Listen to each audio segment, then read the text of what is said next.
Assalamualaikum guys, selamat datang kembali di Guru Gembul Channel. Sekitar bulan Mei tahun 2023 di Grobogan ada sebuah insiden yang sebenarnya agak menyebalkan. Jadi ceritanya ada beberapa orang yang sedang parkirin motor, kemudian di jalan itu tiba-tiba ada sekelompok remaja yang gerung-gerung motor.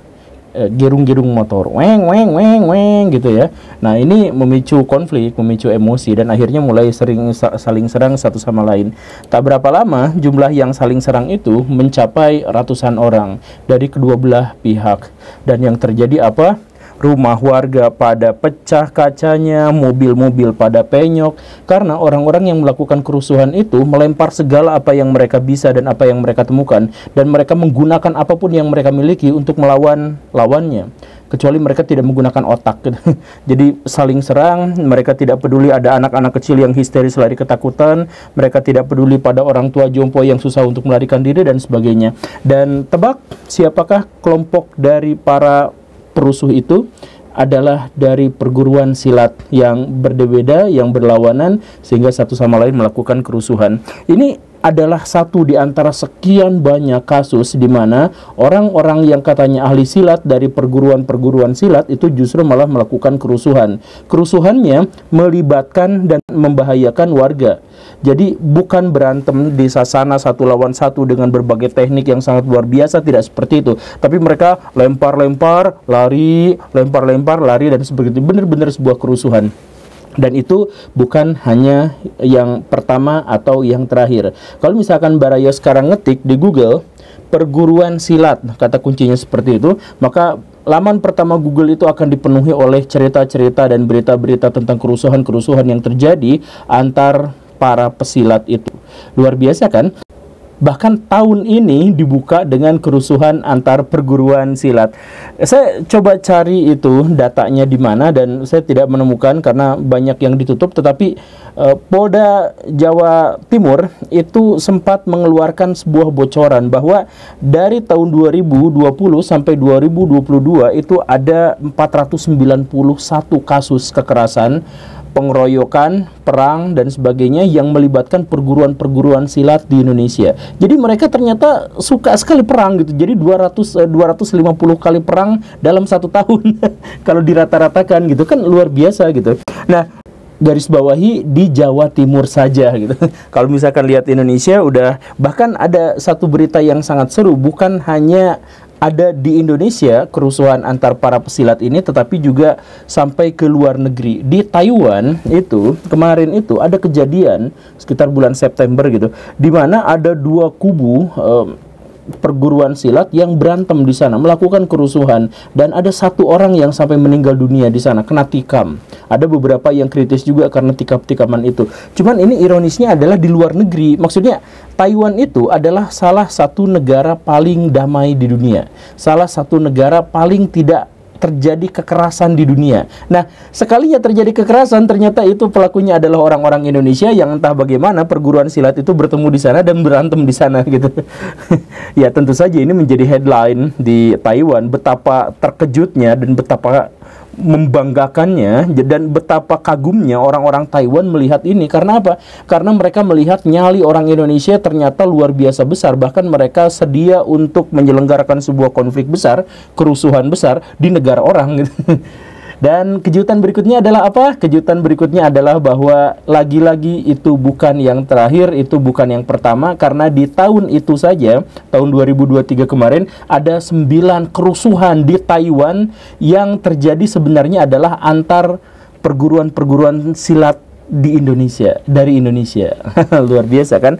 Nah, kenapa bisa seperti itu? Makanya di episode ini kita akan jelaskan bagaimana cerita paling memalukan itu bisa terjadi, sekaligus juga kenapa perguruan-perguruan silat itu justru malah tidak mengharumkan nama bangsa di kancah-kancah internasional seputar dengan bela diri.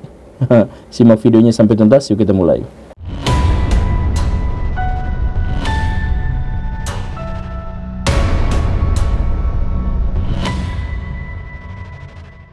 Baraya tentu saja mengenal Ormas Pemuda Pancasila, dan banyak di antara baraya juga yang mengira atau menyamakan pemuda Pancasila dengan preman gitu, anggaplah seperti itu.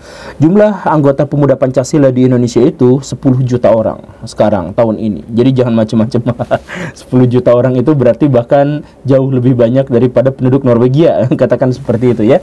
Tetapi kalau misalkan kita menganggap dan mengasosiasikan bahwa pemuda Pancasila itu adalah preman, maka baraya bisa menghitung bahwa jumlah kerusuhan dan kekerasan yang mereka lakukan dari tahun ke tahun itu sebenarnya tidak banyak-banyak amat gitu, dibandingkan dengan perguruan silat di Indonesia yang jumlahnya mencapai ratusan kali dalam setahun atau bahkan puluhan kali dalam sebulan, dan jumlah mereka juga kurang lebih samalah dengan anggota pemuda Pancasila gitu. Nah, pertanyaannya adalah kenapa orang-orang yang justru dikatakan sebagai ahli bela diri, yang secara ironi disebut sebagai orang yang menjadi pahlawan rakyat karena mampu membela orang yang lemah, tapi justru malah banyak melakukan kekerasan di Indonesia?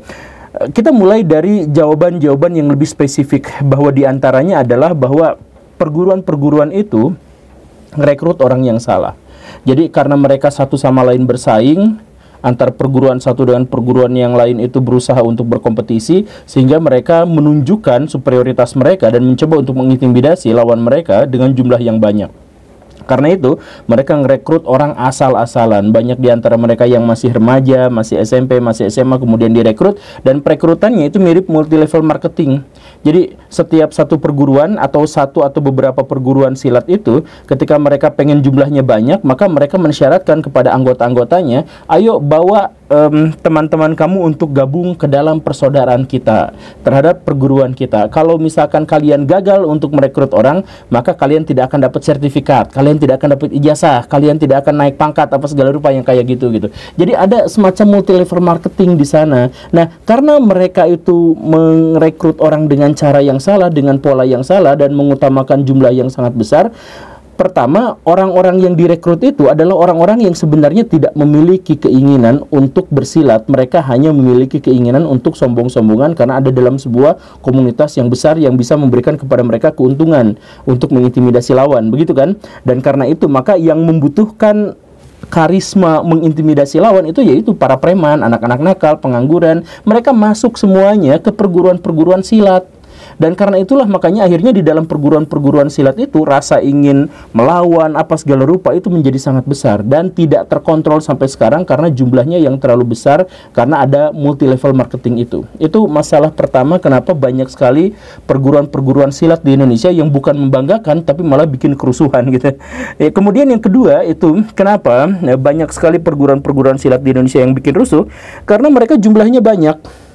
Dan jumlah yang banyak itu tentu saja menarik minat para politisi untuk memanfaatkan mereka. Ada dua cara memanfaatkan mereka, yaitu yang pertama, mereka direkrut oleh partai politik tertentu atau tokoh figur tertentu untuk menjadi DPR dan sebagainya. Kemudian mereka dijadikan satgas, menjadi pengaman dan sebagainya. Sekaligus juga mereka diajak bergabung ke dalam partai atau komunitas politik tertentu. Setelah itu, maka mereka akan diminta untuk nyoblos partai ini beserta keluarga-keluarganya dan sebagainya. Karena jumlahnya itu besar, bisa sampai ratusan ribu bahkan mungkin jutaan, maka ini adalah peluang bisnis yang sangat menyenangkan buat partai-partai politik dan orang-orang yang ingin jadi pejabat. Kan begitu. Nah, sialnya apa? Apesnya apa? Ketika salah satu perguruan itu gabung ke dalam satu partai politik tertentu, maka kubu yang lain gabung pada partai politik yang lain. Jadi permusuhan, persaingan, dan amarah dari masing-masing pihak menjadi terkodifikasi dengan baik. Ditambahkan embel-embel partai politik, dukungan terhadap anu-anu dan sebagainya, yang menyebabkan mereka itu sering sekali terjadi kerusuhan. Jadi salah satu yang membuat mereka terjadi kerusuhan itu diantaranya adalah karena politik. Dan yang ketiga, kenapa mereka seling rusuh, itu gara-gara banyak ditanamkan nilai-nilai dan etika-etika tentang solidaritas, soal kebersamaan, soal bahwa kalian itu memiliki komunitas, memiliki identitas yang jelas, bahwa kalian itu adalah perguruan yang gitu misalkan. Nah, itu ditekankan. Jadi persaudaraan. Jadi ketika ada temennya yang misalkan dibacok orang gitu ya mungkin gara-gara dicopet atau apa, terus ngelawan, terus ngebacok gitu ya apa. Tapi kan mereka langsung, karena ini persaudaraan, maka mereka langsung berpikir bahwa itu pasti punya geng, itu pasti punya backing, tukang silat apa dan sebagainya diserang gitu. Itu kejadiannya banyak seperti itu gitu. Nah, tapi itu adalah alasan-alasan yang spesifik gitu, yang saya jelaskan secara spesifik. Alasan yang umumnya itu kenapa pesilat-pesilat di Indonesia bikin rusuh di mana-mana tetapi prestasinya minim. Alasannya adalah dalam sejarah silat di Indonesia harus kita akui bersama bahwa mereka tumbuh bersama parasit yang bernama penipuan. Iya kan? Jadi maksudnya begini Baraya, silat itu kita sudah mengetahui sebagai bela diri tradisional, dan karena bela diri tradisional maka dia praktis, bisa digunakan. Jadi dalam relief Candi Borobudur misalkan ada kuda-kuda silat yang menunjukkan bahwa silat atau bela diri sudah dikenal pada waktu itu. Tetapi silat yang asli seperti itu, yang asli untuk bela diri, asli untuk melumpuhkan lawan dan sebagainya, itu disisipi oleh unsur-unsur penipuan. Jadi ada cerita silat ini itu bisa membuat orang terpental 5 km. Jadi seret cung gitu ya. Atau misalkan kalau misalkan kamu tonjok pakai jurus yang kayak gitu, yang namanya susah itu maka kamu akan membuat lawan kamu kepalanya pecah gitu. Dan cerita-cerita seperti itu. Kamu bisa terbang, kamu bisa menghilang. Nah, banyak sekali perguruan-perguruan silat yang memang mengajarkan kepada siswanya bukan latihan bela diri yang sesungguhnya, tetapi bagaimana cara menipu orang dengan atraksi-atraksi sulap. Kan begitu. Nah, itu dalam sejarahnya seperti itu. Dan saya mohon maaf ya, ini jangan dibully, jangan diapa, itu saya mohon maaf. Tapi ini bahkan sampai menular pada TNI di Indonesia, maaf ya. Kemarin pas Indonesia ngerayain ulang tahun TNI yang kesekian, ada sebuah atraksi dari anggota TNI yang semacam itulah. Dia mematahkan bata ringan sampai 251 tumpukan. Dan lebih ngenesnya lagi adalah bahwa itu dicatatkan oleh Muri sebagai rekor. Padahal itu sebenarnya bukan rekor. Itu ya maksudnya kalaupun memang rekor secara kuantitas batanya hancur gitu, ya tapi kan itu sebenarnya sulap gitu. Maksudnya si bata itu disusun sedemikian rupa dengan kerenggangan sekian-sekian, kemudian dijepit pada satu sisi saja. Jadi kalau misalkan 1-2 bata di atasnya pecah saja, itu akan merembet, menciptakan semacam efek domino yang terus-terusan jatuh ke bawah gitu. Habis semuanya kan. Jadi itu dipertunjukkan di muka umum, dipertunjukkan di muka dunia internasional bahwa ada tentara Indonesia yang mampu menghancurkan bata segala rupa. Ya tapi kan kalau misalkan dilihat sama orang, ya udah itu mah fisika sederhana, ngapain juga itu dipertunjukkan sebagai satu yang gilang gemilang bahkan masuk Muri gitu. Kenapa enggak Guinness Book of Record mencatat itu? Coba kan enggak gitu. Tapi ya karena apa? Ya karena banyak di antara kita itu yang menekankan bahwa silat itu pada akhirnya yang ilmu-ilmu bukan bela diri, tetapi ilmu-ilmu yang mistik, yang klinik, yang apa semacam itu. Dan ketika itu akhirnya si parasit itu menguasai bagian dari esensial tentang silat yang sesungguhnya, maka kita tidak lagi mengenal silat. Kita tidak mengenal lagi silat sebagai bela diri dan sebagainya, tapi penuh dengan tipuan-tipuan. Nah, karena penuh dengan tipuan-tipuan seperti itu, maka silat di Indonesia relatif tidak berkembang. Maaf ya, saya ingin kasih penjelasan. Ini mah contoh aja ya.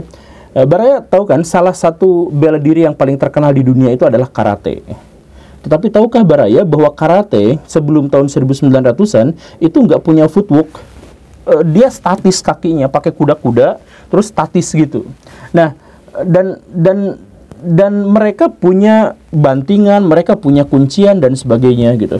Tetapi tahun 1936-an itu ada sebuah momen di mana orang-orang petinju-petinju dari barat itu nantangin atau sebenarnya ditantang sama karateka dari Jepang. Nah, akhirnya terjadilah duel di atas ring, dan pada waktu itu ya karena petinjunya bingung ini kuda-kuda macam apa ini gitu ya, makanya dia tidak paham, dan ketika dia melakukan pukulan ditangkis dengan sekali tangkisan dan kemudian melakukan serangan balik si karatekanya dan membuat KO si petinju itu pada waktu itu juga. Nah, ini membuat euforia orang-orang Jepang, dan akhirnya orang-orang Jepang mengatakan bahwa karate itu adalah tinjunya Asia, atau karate itu sebenarnya lebih baik daripada tinjunya Amerika dan sebagainya.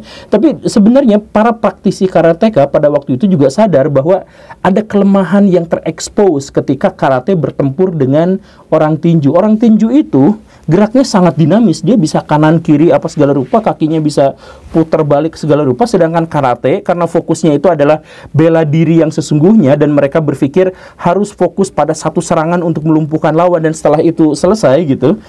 Maka sebenarnya secara teknis ada kelemahan besar di situ, kata orang karateka itu. Maka sejak saat itulah mereka juga mengembangkan footwork itu. Jadi yang kakinya loncat-loncat kayak gitu, bisa putar-putar apa segala rupa, nah kayak gitu. Nah, itu gara-gara apa? Gara-gara mereka melihat bahwa boxing seperti itu, maka mereka belajar. Nah, maksud saya apa? Maksud saya adalah karate itu bisa berkembang dan terkenal sampai sekarang, bahkan bisa menjadi sangat efektif dalam pertarungan, itu gara-gara ketika mereka menemukan unsur-unsur lain, mereka siap berkembang gitu. Bukan kemudian menutupi dengan alasan-alasan yang lain. Misalkan, kenapa silat jarang masuk ke MMA? Ya, janganlah, nanti kan itu sangat berbahaya, bisa bikin mati orang lain. Bukan ngeles kayak gitu, Baraya. Bukan ngeles, oh silat kan itu nanti ada tenaga dalamnya, bisa bikin orang hancur lebur, bisa bikin orang gak bisa menyentuh kita dan langsung loncat lagi. Ya, gak usah ngeles kayak gitu. Kalau memang kita pertarungnya itu adalah pertarung real, beneran, kalau silat itu adalah nyata, beneran, tidak bohongan, tidak penipuan, ya kita berkembang gitu. Kayak karate tadi berkembang. Jadi ketika mereka tahu mereka punya kesalahan, ya berkembang. Dan akhirnya apa? Kalau misalkan Baraya lihat karate sekarang, luar biasa. Di ladang MMA misalkan, mereka juga sangat terkenal.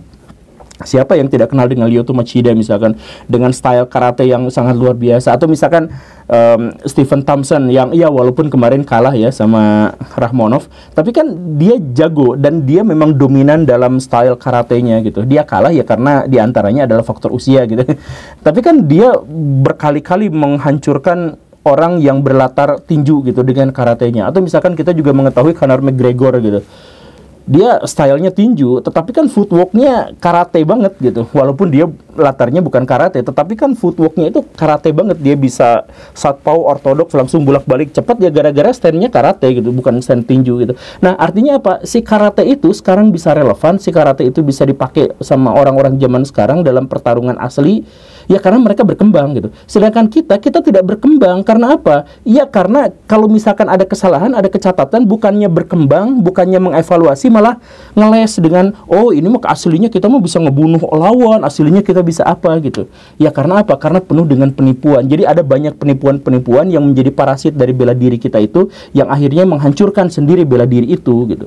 Makanya please lah Baraya, saya itu adalah orang yang dulu tuh suka sama silat. Saya tuh dulu pemain silat Baraya. Cuman dulu ada guru saya yang ngajarin silat itu pakai mantra-mantra.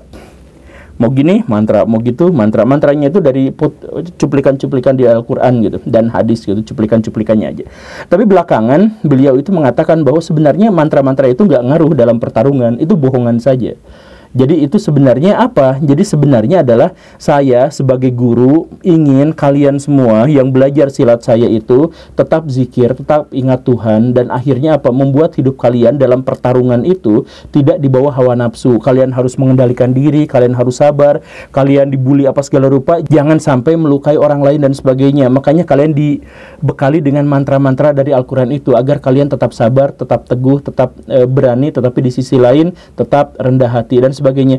Nah, itu yang diajarkan itu seperti itu gitu. Jadi awalnya saya pikir itu adalah tipuan, tetapi pada akhirnya saya sadar bahwa itu sebenarnya adalah pengendalian diri. Sama seperti bela diri Asia yang lain yang fokusnya itu adalah pada pengendalian diri sebelum bisa membela diri. Kan seperti itu. Nah, itu yang realnya. Tapi sekarang banyak sekali ditunggangi sama parasit-parasit yang penipuan tadi itu. Jadi please, untuk bisa mengembangkan karate, untuk bisa menguatkan karate, jangan sampai karate itu malah disusupi oleh sesuatu yang mistik, sesuatu yang menggelikan sampai kita tidak berkembang karena kita terlalu banyak ngeles sama urusan-urusan spiritual. Terima kasih karena sudah menyimak. Saya Guru Gembul sebagai seorang ahli silat. Pamit. Assalamualaikum warahmatullahi wabarakatuh.